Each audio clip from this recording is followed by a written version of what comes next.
G'day, Johnny Seville from Acorn Wealth Corp Smart Money Trading, and I want to walk you through today why PTLO showed up on my radar this week, because it's a really clean example of how insider activity and structure can line up sometimes at the same time.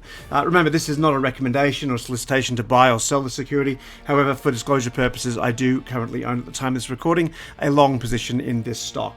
But this is an interesting case study in how I evaluate something like this and whether it deserves some attention.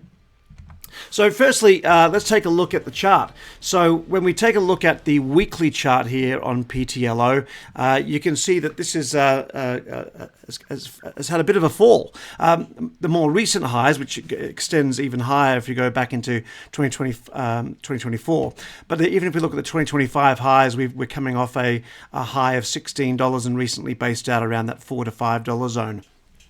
Now, on the weekly chart, what you may notice here is these arrows, this green arrow here, the red arrow there, the green arrow printing on this week. This is our Acorn Smart Money Divergence Indicator, which we've developed. And what this does is tracks the price action, volume profiles, and footprints of when it appears that smart money is loading up or getting out. It's divergence because it's pinpointing that when often the price action doesn't indicate that.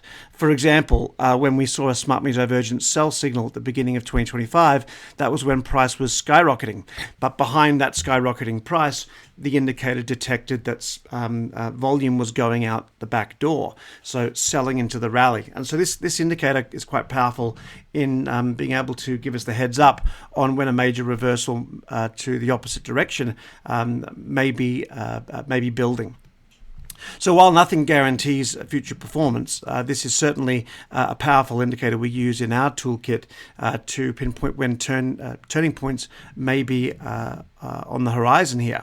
So that is one thing certainly going for it in the weekly chart, as well as breaking through that 20-week moving average and 9-week moving average you can see.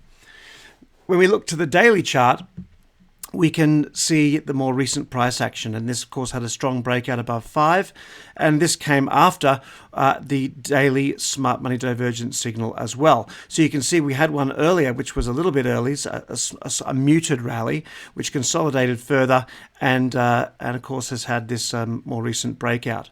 Now this has already popped quite a bit, and of course we try not to chase positions, so I would love to see a bit of a pullback to support on this one. But again, this is something that certainly has been on our watch list and came up in our scan earlier this week, and thought I would share that with you.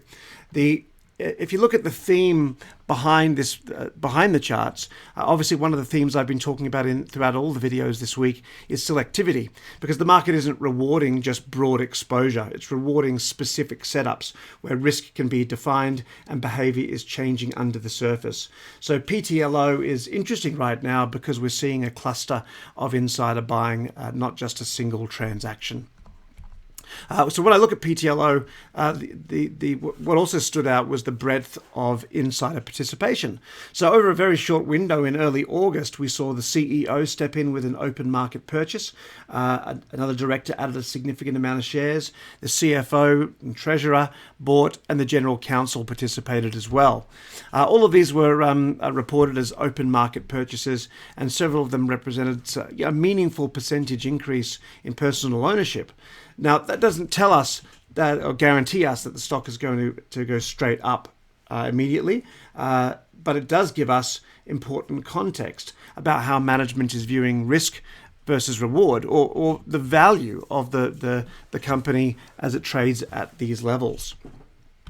So with PTLO, it's an interesting example of how these structures align. And so when we look at the chart and we look at the boxes that we tick in our rule system, we look at if the chart supports the idea.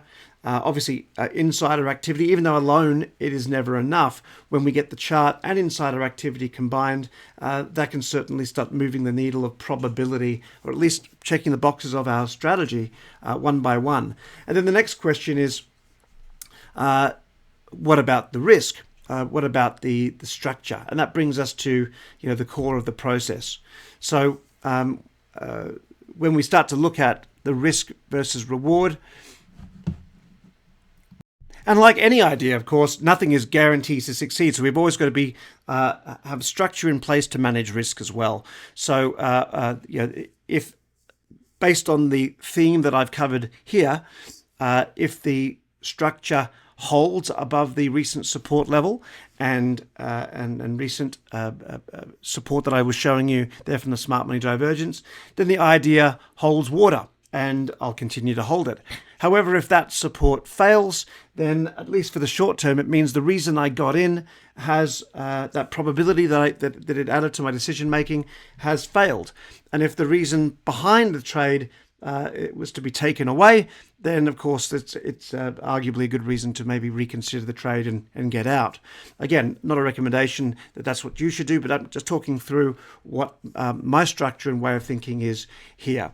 Defining risk with something that has a recovery, with some insider buying that put some weight in. Hey, is the reward worth the risk? Are there things going in our favor here? So it's a checkbox, it's a system, it's a structure. So it's not about guesswork, it's about discipline. This, of course, is just one of the ideas from our full January Smart Money report, which breaks down the key sectors that are moving the heaviest, which are attracting the most amount of insider, institutional, or hedge fund buying. So a key look to the undercurrents behind this market, as well as our top list of stocks we're watching for January and the months ahead.